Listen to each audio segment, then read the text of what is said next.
Let us look at a sample paper 1 CSEC maths past paper.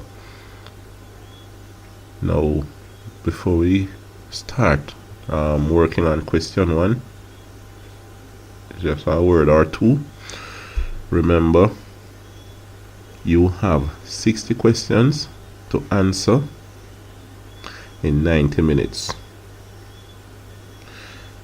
At 60 questions in 90 minutes, that's 1.5 minutes per question. Alright, so you basically have 90 minutes over 60 questions, so that's 1 minute and 30 seconds per question. You have to ensure that time doesn't run out on you by timing yourself properly. So for example, let's say the exam starts at 9 o'clock. Alright, it would end at 9, 10, 10:30, right? At 10:30. So you just start the exam. You should reach question 60 by 10:30. So what that means, if you have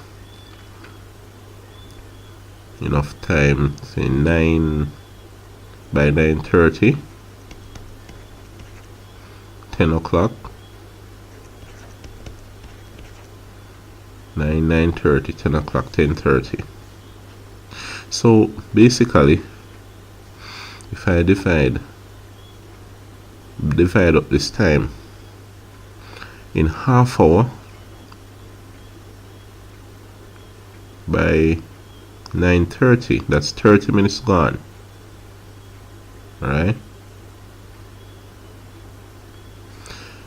at 30 minutes, you're basically at 9:30, 10, 10:30, 1/3 the time. Alright, so you have 9 to 9:30, 9:30 to 10, then 10 to 10:30.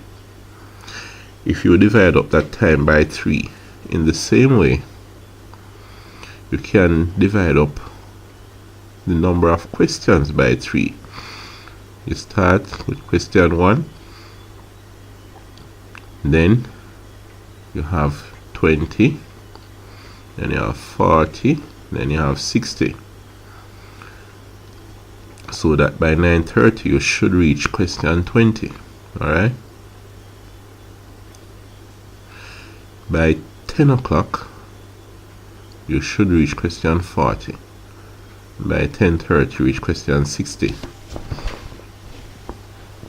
So if you look at 30 over 2, that's 1.5 minute per question.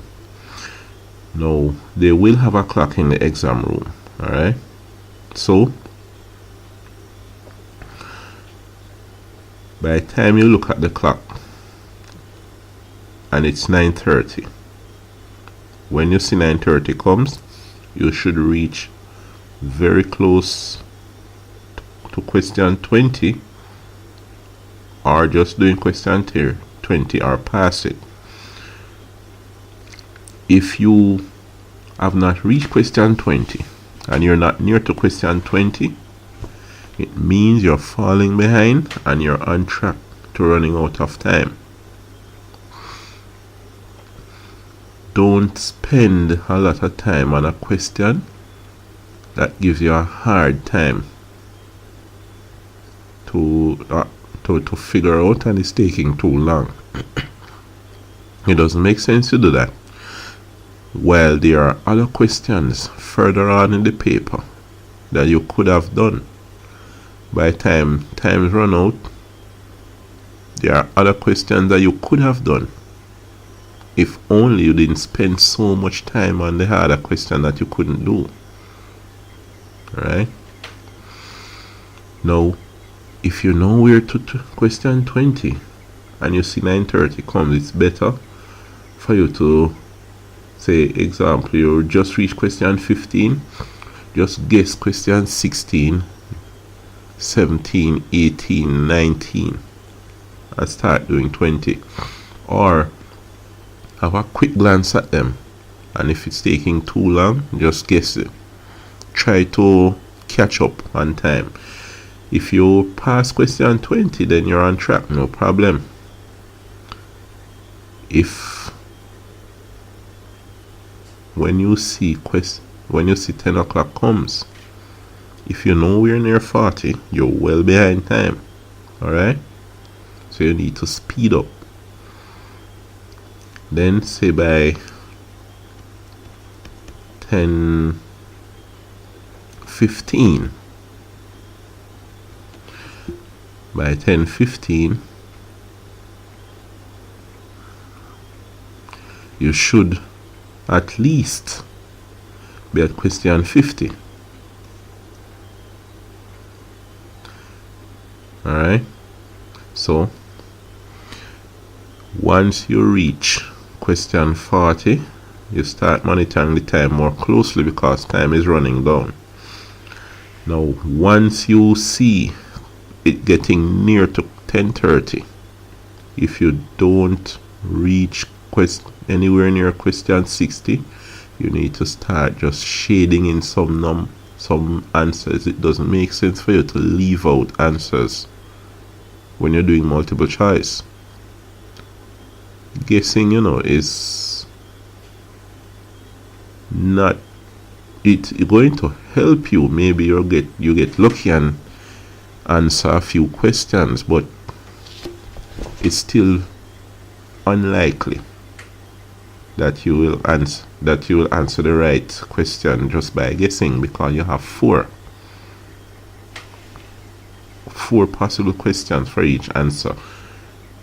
Guessing on one question for each, guessing on one is 1 out of 4, the chance that you're going to get it right. So it's a small chance just the same. But as I said, if time is running out, it's better you just guess and maybe you get lucky and get 1 or 2 of them or 3 of them right. Alright? So don't allow time to run out on you. Now, let's just start with question 1 and see what this is about. How many kilograms are in 1 ton? Well, in this case, it's a recall question, which you should know. It's important to know these type of things. It's 1,000 kilogram that is in 1 ton. The answer is question C. So when you hear them talking about, for example, how many tons of bauxite they ship, or how many tons of sugar, right, is processed or shipped overseas, you can get an idea of how many kilogram this is. So the answer to this is C. Question 1 is C. So that's it for question 1. We'll continue next time with the other questions.